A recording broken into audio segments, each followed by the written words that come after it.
Papunta tayo ng Tandansora dahil yung tropa natin is ayaw mag-start yung motor mga par. And so umagang umaga, sobrang traffic. Nasa New Era daw siya. So syempre may dala na rin tayong tools para in case na kung kaya naman gawin dyan, gagawin na lang natin doon. Dahil syempre kung basic lang naman yung gagawin, doon na natin gagawin. Pero kung hindi, papalaban na naman ang ating tuhod sa Tulak Gaming. Ayan o, time check is 9:36 ng umaga. Ay, sira pa yung lining ko. Sikaso.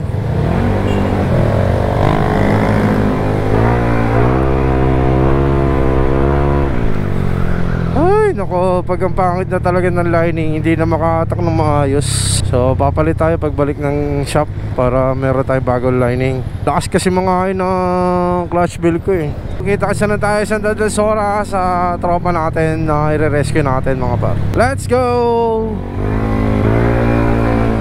Asikaso, maagang asikaso. Let's go, let's go.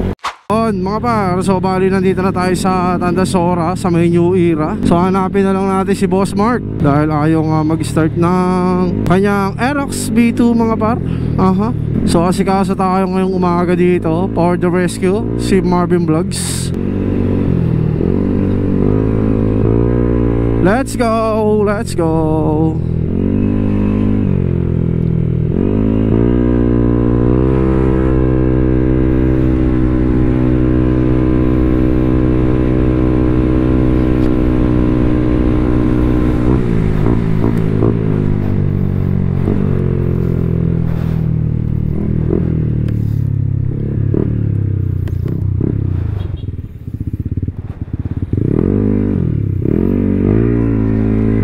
Ay, lumagpas tayo mga par. Ayan, si Boss Mark. Nangyari dyan? Wala naman ako alam So check muna natin yung motor ni Boss Mark mga par. Mga par, ayan, so bali sobrang ingay. So tinesting na natin yung injector. May bumubuga naman. Tapos yung spark plug cap, ayos naman, may kuryente. So yun yung injector nyo. Ayun o, ayaw lang tumuloy. So ang suspecha ko dito is baka naputulan to ng valve spring. Ayan, so ipapalalamove na lang to ni Boss Mark. Tapos syempre doon natin gagawin to sa shop dahil sobrang daming kakalasin yan dito dahil kulang-kulang yung tools natin mga par. Ayan, kita kasi lang tayo sa jeg mga par. So ilalamove na lang to, let's go.